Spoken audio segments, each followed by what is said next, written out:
one of the videos I wanted to do a few minutes of is talk about the difference in the end time. What is the difference between the spirit of Antichrist and the Antichrist? Will there be a literal Antichrist? Will there literally, or the Antichrist just a spirit? Now,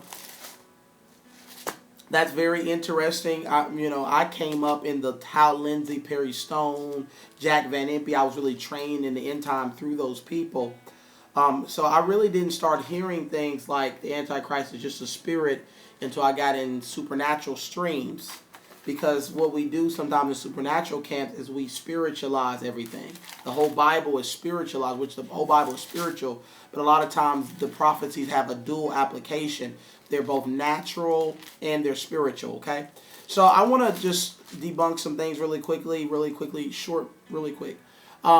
Antichrist is a spirit. We see that in John, not the book of Revelation, but the books of John. The books of John have his name, not First John and not the four Gospels, but the First John, Second John, the Third John. We see that it talks about the Antichrist, but it talks about the spirit of Antichrist. But then it says that that it talks about a person that will embody the Antichrist. So there's a spirit of Antichrist that's at work in many nations. It was at work in Hitler, in the Holocaust. It was at work in a lot of the Middle Eastern nations. At work in a lot of places throughout our world, and especially now it's kind of gaining ground in America, that Antichrist spirit. But the Antichrist will also be a person that will come at the end of days, and we're getting close, I believe, to that time.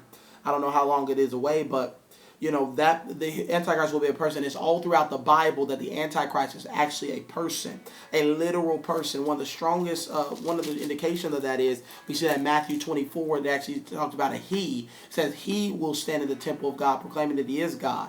And it talks about that in Matthew 24, if you want to see that. But it also says in 2 Thessalonians chapter 2, it says, let's look at verse 2. Don't be so easily shaken or alarmed by those who say that the day of the Lord has already begun. Don't believe them, even if they claim to have a spiritual vision, a revelation, or a literal told from us. Don't be fooled. And then he talks about that. Then it says, go down. It says, it says in verse 9, this man will come to do the work of Satan, talking about the Antichrist, with counterfeit power and signs and wonders. He, talking about the Antichrist, will use every kind of evil deception to fool those on their way to destruction, because they refuse to love and accept the truth that would save them. So the rise of deception in a nation is preparing the way for a spirit of Antichrist. But when the Antichrist comes, he will use radical deception to deceive people. People will be so deceived because they reject the truth. Okay, and so that verse shows that the Antichrist is a person. But then we also see in John's books that the Antichrist is a spirit. So it's both. It's not either or, it's both. The Antichrist is a person and Antichrist is a spirit.